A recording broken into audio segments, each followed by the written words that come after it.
Today in my kitchen, I am prepping a whole bunch of bread products. With 7 children and one being a 3-month-old, this is a huge time saver along with economical because bread products in the store have risen like everything else, but it's a really easy thing you can do at home. So the recipes I'm using today are actually multifunctional. I don't always just use them for one thing. So for instance, making my freezer biscuits, I don't pre-cook them, but I keep them in the freezer and then I bake them fresh as needed. But I can do that for a soup side or biscuits and gravy or a biscuit sandwich for breakfast. And then I'm upping the nutritional value by using sourdough in a couple of these recipes, but also fresh grinding some spelt grains. We have not switched over completely to whole grained, fresh ground anything, but adding the grains makes the bread products more nutritional and digestible and micronutrients. The first thing I'm doing today is focaccia, and I'm getting it mixed up before breakfast because it is a sourdough and it's kind of, you mix it, you fold it, and then you let it sit.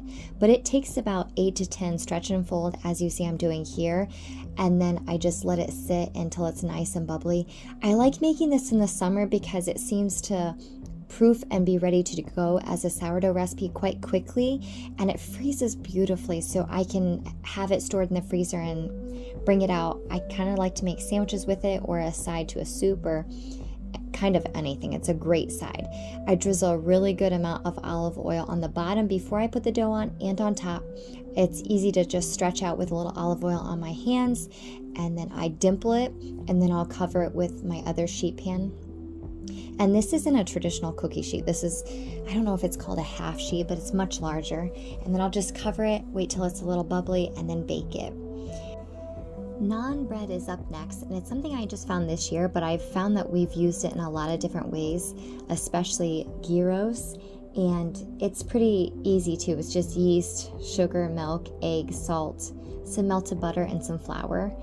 And I'm having the girls help me in the kitchen. I'm realizing as I'm teaching them all the little tricks I use, like having a little piece of dough and then scraping the side of your bread bowl to get the rest of the dough off. And with these naan bread is definitely one that I double batch to have in the freezer because it is a little bit of laborsome. And if I have double batch, I'm already making one mess and I can have it. It's another thing that freezes beautifully and will defrost because the naan bread is so thin. It will defrost on the counter in 30 minutes to an hour, especially if it's the summertime.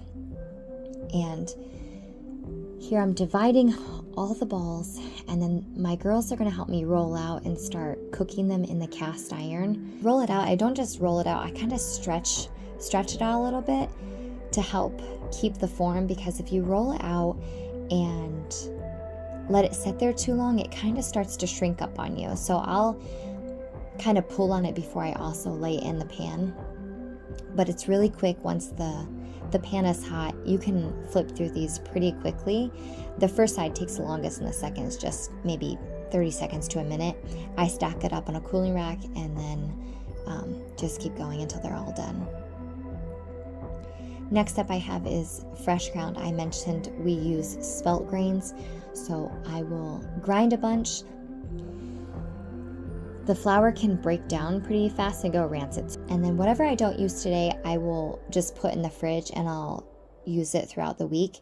Potato rolls are a childhood favorite memory, and I've recently retried to make them and they turned out great. So I'm not sure. Kind of like brioche. It's got eggs in it, melted butter, yeast, sugar. The recipe originally called for shortening, but I actually just use coconut oil and it works wonderfully. I'm using leftover mashed potatoes, and I ended up making 2 batches because I had enough mashed potatoes left over, so I did a second batch, and the second batch is when I was grinding that wheat. So the rolls ended up looking marbled, which I thought was really cool, and the children thought it looked really great. Here I'm mixing both those batches up into one, and I use mashed potatoes in this, but you can also, it works wonderfully well with sweet potatoes also, because it is kind of a sweet, not quite Hawaiian bread sweet, but it is a sweeter type bread. And I make a big batch of this, leave it in my container, and I put it in the fridge overnight to rise. That's just how we've always done it. This dough you let rise overnight in the fridge or most of the day, and when you take it out, it is really stiff, but I like it that way because I find that the second rise just works much better. If you don't let it rise in the refrigerator, it just kind of lacks a little bit of structure, I think. This goes in the fridge overnight, and then when I take it out the next morning, it is definitely a stiff dough, and this is what it's supposed to look like. This is one of the reasons why I wanted to make a video with the whole process, so you see it start to finish, because some things can be a little intimidating until you know what you're doing, and then it's like second nature. Comes out the next morning, it seems very stiff as I'm showing here, and you're working it kind of like Play-Doh. I'm hand mixing it a little bit just to get it warmed up in my hands, and then I'll start cutting it and rolling it out into rolls. And when I put them on the cookie sheet, they're close to be side by side, because once they do their second rise, they kind of connect, and then it's more like a pull apart bread, kind of like Hawaiian rolls. But this whole process, it's going to seem stiff and not seem like it's going to work, but trust me, these rolls can be used for many different things. We make mini sausage sandwiches, we can put meatballs on it, a side for soup, or just fresh eating with some butter. And they had this marbling effect since I mixed the two, fresh ground and just regular flour, and the kids kept commenting on it, so I definitely will be doing that again. But this batch can feed a crowd, so it's great to have ahead. I prefer to have the bread baked in here, and then I put it in the freezer. Next up is pizza dough, and we go through phases with pizza dough once a week, or we might not have it for a long time, but having it in the freezer, it's not even that pizza dough takes that long to whip up, it's just the cleanup time. And I'm busy with a newborn right now, so any time I can save in the kitchen is so very helpful. And so I'll make a double batch here, and that I can separate and oil a freezer gallon size bag, and then add 2 doughs to the bag, and I put it straight into the freezer and put it on ice so it can make sure it doesn't start rising on me. And then when I want pizza, I'll get it out and put it in. I'll put 1 dough ball into an oiled mixer bowl, cover it, and then let it rise.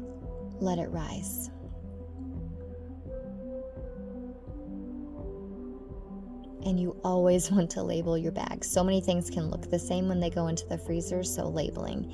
And then I always reuse my gallon bags, whether it's for to defrost raw meat, or I have an empty bag that I know I need to refill with whatever recipe was in there.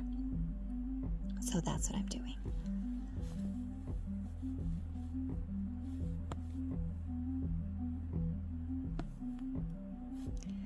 And next up is biscuits.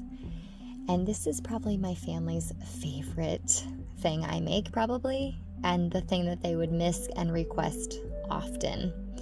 And I'm making a huge batch today.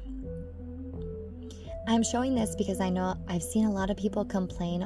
Butter from Azure, it's called Mother's Choice, and people sometimes complain about how the wrapper kind of sticks to the butter, and I just find it's super easy just to run a knife under it, and it's no big deal. And I'm making a huge batch of this, and biscuits were one of those things I never could figure out until I finally found a step-by-step video years and years ago and finally figured it out. So first you want to cut in the butter, and sometimes if I know I'm making a huge batch, I will mix all of my dry ingredients and then put it in the fridge, because when you're trying to cut in the butter, the colder everything can stay and not melt that butter is so important. And when you first mix it up, it does not look like it's gonna turn into biscuits. But I like my biscuits layered, and to do that, I have to slowly add in the extra flour so I can fold it to create those layers. So when I first do it, I make lots of flour on my hands, and then I'm folding it into thirds one way, and then I'm folding it in thirds the other way. I'm patting it down, and I'm gently mixing in more flour until it just comes together. And it takes more flour than you think you need. I started with about 8 cups of flour, and I probably used an additional 2 or 3 cups. And I'm flouring and flouring, rolling and flouring. And you see those pockets of butter? That's what we want to keep. So I'm trying to work quickly just because I know the butter will melt the more I touch it. And it creates those air pockets along with folding it into thirds. And then I'll roll it out. And you roll it out however thick you like it. But my family prefer thick biscuits, so I kind of actually made these a little thinner than I normally do. But you just roll them. And I actually use a pasta cutter, and you want to push down, but you do not want to twist. When you twist your cookie cutter, it kind of seals the edges and won't let the biscuit rise. And then I just lay down a silicone mat, and I pre-freeze these. There's nothing like a fresh biscuit, and biscuits just don't taste the same next day. So I bake a whole bunch, and then I have fresh biscuits whenever I want them. Next up is galette dough. So galette is like a rustic pie, but we also make a breakfast galette, which is not in the same as a quiche. A quiche uses a lot of milk, and when we make breakfast galettes, we don't use any milk. We just use eggs, maybe potatoes, some breakfast meat, and a little cheese on top, and fold it over in a pie pan. But I made a blackberry galette recently on the channel. In the fall, we like apple galette, and it uses the same method as biscuits when you cut in the butter. And it's just simple flour, a little sugar, salt, butter, and then you want the butter crumbly like this. And then I know it's time to add the water. A little bit of water at a time, and keep mixing it, moving it around. And again, this is a double batch of dough. And then I just separate the dough in half, and then I wrap it in saran wrap. And it will keep in the fridge for up to a week. So if I know we're making, or we're planning to, or maybe I make ahead thinking maybe we might have a dessert on the weekend, and if we don't make a dessert, maybe I'll just use it for a breakfast galette.